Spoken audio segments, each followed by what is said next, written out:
I'm going to ask you some real toughies that will get people very excited about Sunday's show. The first one I'm going to start with, America taking on America. Jack Eichel, Auston Matthews, which do you rank higher?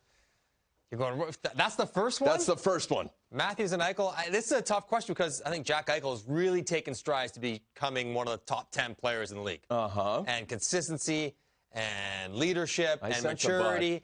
But Auston Matthews has been one of the best 5-on-5 goal scorers that we have seen in 40 years. True. And he has been consistent since he came into the league.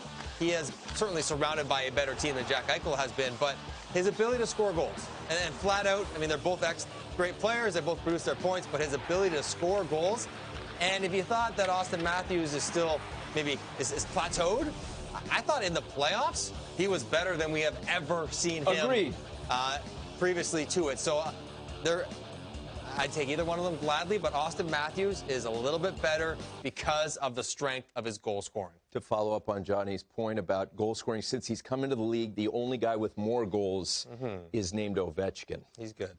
Alex, I think, is the first name. On to the next one, Johnny. If that was the first one, you know that this one's going to be tough, too. Brayden Point, John Tavares, Mika Zibanejad. Rank those three. Good luck. This one's not that hard, actually, for me. Really? Yeah, I was pretty comfortable with this question, and I think you just said it. Brayden Point, John Tavares, Mika Zibanejad. Interesting. That's exactly how I would rank them right now. I think what Brayden Point did in the playoffs, so important, dominant offensive performance, clutch, winning a Stanley Cup, to go along with the excellent two-way centerman game that he already has. You know, John Tavares is still chugging along as one of the more efficient offensive players of the last decade. And Mika Zibanejad did have a breakout season and scored a ton of goals, more than anybody else per game in the NHL. But he rode a hot shooting streak, and he's just not been as consistent for as good for as long. So I think this one's actually not that difficult. I think it's Brayden Point, John Tavares, Mika Zibanejad, in that order. Because you just beast moded me and just ran right through me right there like Marshawn Lynch. I'm going to tell you something. Skittles. I'm about that action, boss. Here are some power pellets coming at you. Next decade, taking the long view. Over the next 10 seasons, who would you rather have? Sebastian Aho or Elias Pettersson? Good luck. Yeah, so this one's tough. Pettersson or Aho, they're both young. They're both dynamic. I mean, I love Pettersson's game. What's not to love about it? I think he's going to be one of the top scorers in the league, but I have to say Aho. Really? I just like all Sebastian Aho's game, start to finish. You know, I think he's probably a little bit more efficient in his own end than Elias Pettersson right now. Certainly better in some little details like face-offs and things like that. I think his ability to kill penalties and be more responsible defensively right now. Talking about the next 10 years, but he's ahead of him now.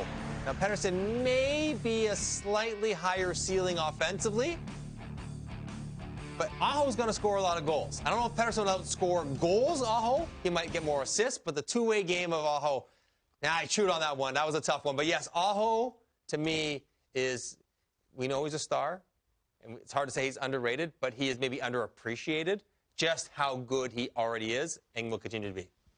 He chewed on that one the way someone would chew on a $2 steak. I mean, he was all over. Yes. Full credit to our producer, Justin White. This next one, Sidney Crosby. All time. Yes. Where does he rank among centermen? See, and I think this is an important conversation to start having for Sidney Crosby because he's getting to his last, 4, 5, 6, 7 years. I hope not, but I think you're right. He's in the back nine of his career. And I think already with what he has done in the era that he has done it, he is firmly entrenched as the third best centerman ever. Wow. Ever. And I know, Jean Beliveau back in the 50s and all the rest of it, but it's Gretz, it's Mario. Wow. And I think it's Sid. Wow. For the amount that he scores, the point per game average where he ranks historically all time, the winning that he has done. Jewelry. At every single level. There's a championship out there to be won. He is right there having won it, and he's still got plenty left in the tank on a good team. So his numbers will only get better. He will certainly probably pass Mario Lemieux, 439 points away from him. He'll get him eventually, but I just think he started in an era where the goalies were better than ever, and there was more depth, and everyone could defend, and the 20th guy on the roster could skate and check you way better than they could in years and eras previous, I think it's important to recognize, yeah, he's that good in his career and one of the all-time greatest. And a class act, no missteps. What a total credit to his family, to his country, to his team, on and on. Here's where it gets real tough. How about Connor McDavid?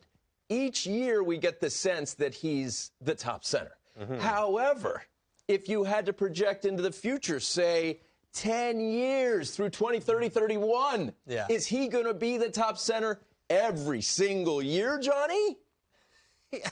I mean, assuming health, no, Tone. No, I mean, at some point, someone's going to have a better next decade if he is able to stay healthy. I think there are other guys that do some pretty special things. And whether it's Auston Matthews going out and scoring 60 one year, like there might be other Jack Eichel going to get 130 points. There are other guys that'll be close enough to him that could knock him off his perch a year or two in the next decade. And even if he stays healthy, 10 years from now, he's still 31, 32, 33 years old. The body will slow down at some point eventually. So he'll be up there all the time, but I'm not giving him a 10-year run, carte blanche. No way. Someone will knock him off. On the topic of perch, you put Sidney Crosby, and it was marvelous just moments ago. Gretz, obviously, at the top of the heap, and you put Sid at 3. How about Connor McDavid? Is there a chance that he ends up bumping 87 to 4 and 97 is 3? There's always a chance, yes. That's how good he is. There is a chance. But he's going to have to do so much more than just score a lot. I mean, Sid scored a lot.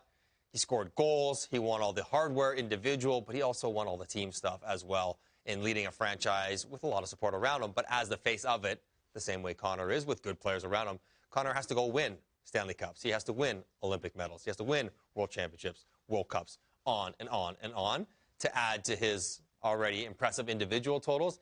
And he's going to have to put up 1,500 to 2,000 points, which is obscene to say out loud, but that's what he's going to have to get to if he wants to get in that conversation.